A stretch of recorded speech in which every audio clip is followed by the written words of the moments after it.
जुनून जुनून जुनून। नहीं भाई नहीं। अरे धनराज जी खुद होते तो आमने सामने कोनो बात भी होती। न जाने कौन ही साधु का बेच दिया है हम पर जादू करेगा वास्ते। नीचे बैठो महाजन, तुम नहीं जानते तुम किन से बात कर रहे हो। ये फैक्ट्रियां इन्हीं के कंधों पर एक मामूली से वर्कशॉप से उठकर यहाँ तक पहुंची हैं। नीचे बैठ जाओ। इन फैक्ट्रियों में बस तुम्हारी यूनियन का राज नहीं चलता। बोलने दीजिए मधुकर बाबू, बोलने दीजिए। जवान खून है, थोड़ा तो जोश मारेगा ही। सुनो बेटे, मैंने आदित्य धनराज को यहां इसलिए नहीं बुलाया ताकि तुम लोग बिना किसी रू रियायत के खुलकर बात कर सको।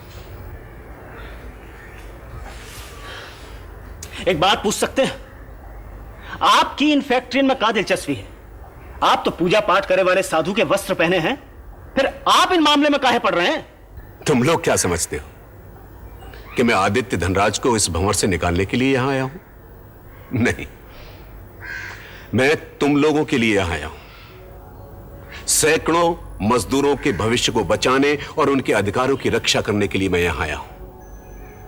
क्योंकि तुम में से ज्यादातर मजदूर और कारीगर वो लोग हैं जिनके साथ सारी जिंदगी मैंने मेहनत की है, या फिर वो जो उन मजदूरों की औलाद हैं जो मेरे साथ काम किया करते थे।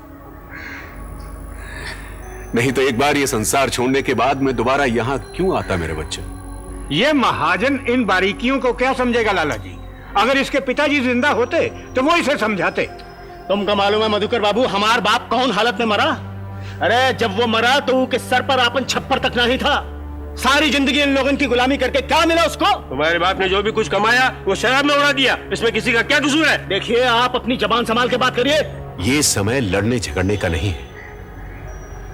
अगर तुम लोग आपस में लड़ते झगड़ते रहोगे तो किसी से अपने हक के लिए क्या लड़ोगे? अब मेरी बात गौर से सुनो। तुम लोग इन फैक्ट्रियों से उसी तरह से जुड़े हुए हो जिस तरह से एक किसान अपनी जमीन से जुड़ा होता है। अगर किसान हल नहीं जोतेगा तो वो खाएगा क्या? ये भाषण हमने बहुत सुने हैं साधु महाराज, आप तो काम का बात करिए। काम की बात ही तो कर रहा हूं। आदित्य धनराज ने अपनी मेहनत से इतना कमा लिया है बेटे कि उसकी 7 पुश्तें भी बिना कुछ किए सारी जिंदगी काट सकती हैं।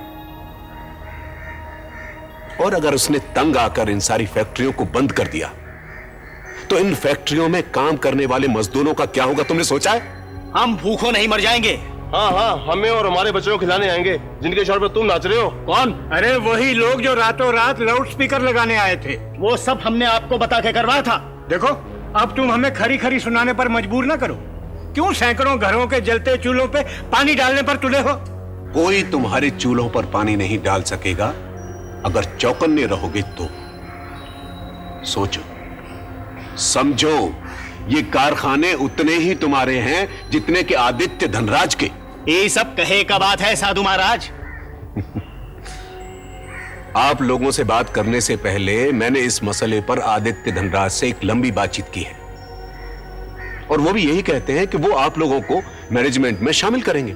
ईमानी बात तो ये है लाला जी, उन्होंने हमें कभी किसी जायज मांग पर तरखाया नहीं, बल्कि उसे फौरन पूरा किया। ये सब कुछ मुझे मालूम है, और अगर आप लोग भी इस बात को मानते हैं तो फिर झगड़ा किस बात का है? झगड़ा तो होगा साधु महाराज, और ये झगड़ा जब तक होगा जब तक कि इन कारखानों में हमारी नहीं सुनी जाएगी, तब तक ये झगड़ा चलता रहेगा।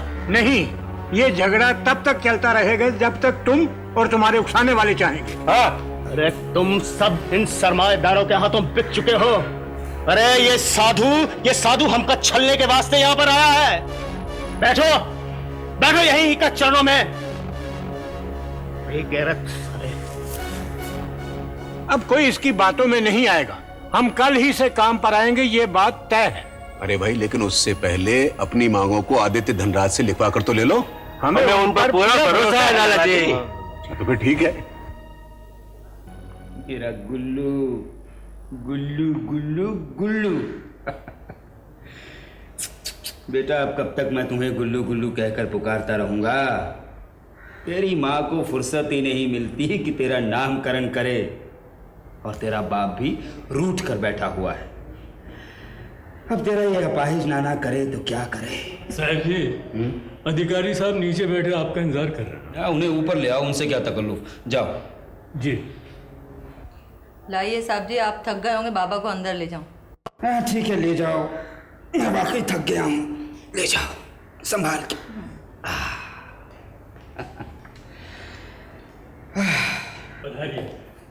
नमस्कार अग्रवाल साहब। नमस्कार नमस्कार। आइए आइए अधिकारी साहब, आज हम पर ये कृपा कैसे की? बैठिए। जी बस काम से कुछ फुर्सत ही नहीं मिलती, इसीलिए आ नहीं पाया। रामदास भाई जी। आप जरा नीचे जाकर देखिए सब कुछ ठीक चल रहा है कि नहीं। जाइए। जी।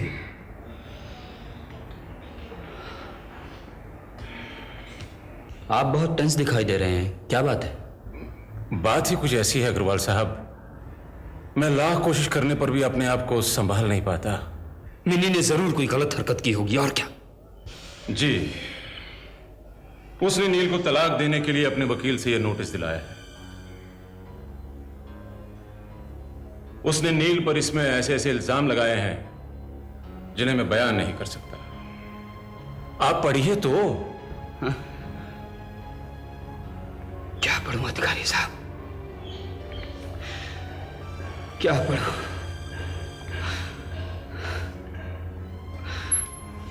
जब तकदीर ही पलट गई हो तो इंसान क्या कर सकता है? विनाश काले विपरीत बुद्धि।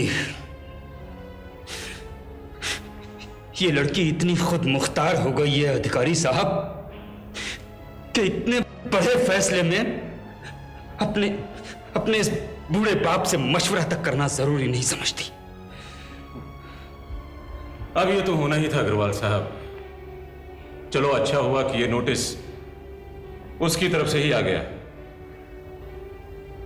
अब मैं आपके पास इसलिए आया हूं कि आपसे ये कह सकूं कि भरी अदालत में एक दूसरे पर कीचड़ उछालने से बेहतर यही होगा कि आपस में बातचीत की जाए और किसी फैसले पर पहुंचा जाए, और यही सबके लिए अच्छा भी होगा। ये क्या हो गया अधिकारी साहब, क्या हो गया? इसमें नील का कोई दोष नहीं है अग्रवाल साहब। उसने तो उगली मक्खी को निकलने की कोशिश की थी, लेकिन हालात फिर भी नहीं सुधरे। बेहतर यही है कि यह रिश्ता यहीं पर खत्म हो जाए, और ऐसा बहुत आसानी से हो सकता है अगर आप मिन्नी को इस बात के लिए राजी कर दें कि वो इस बच्चे को नील के हवाले कर दे। ऐसा करने से एक ही सुनवाई में अदालत में तलाक का फैसला भी हो सकता है। ये कैसी शर्त रख रहे हैं आप अधिकारी साहब? एक दूध पीते बच्चे को उसकी मां से कैसे अलग किया जा सकता है? और मिन्नी ये कैसे मानेगी? वैसे ही जैसे डॉक्टर के पास इस बच्चे को जन्म देने से पहले ही वो इससे मरवाने गई थी। क्या मिन्नी अबॉर्शन के लिए डॉक्टर के पास गई थी? जी।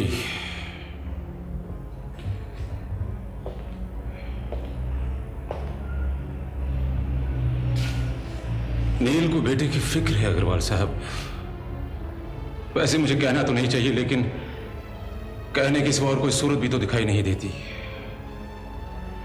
आपकी बेटी नील को तलाक देकर एक ऐसे शख्स के साथ शादी करना चाहती है जिसने इनका बसा बसाया घर उजाड़ दिया है,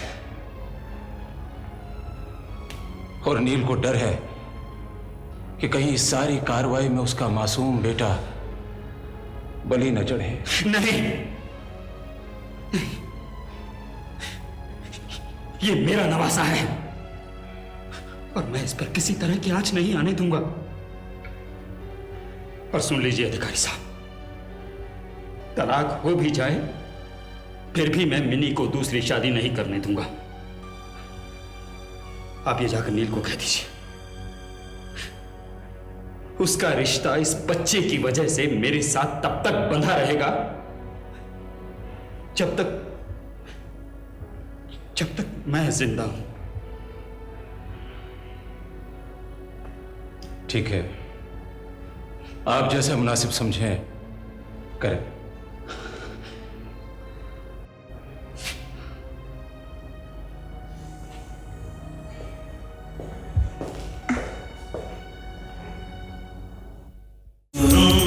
जुनून जुनून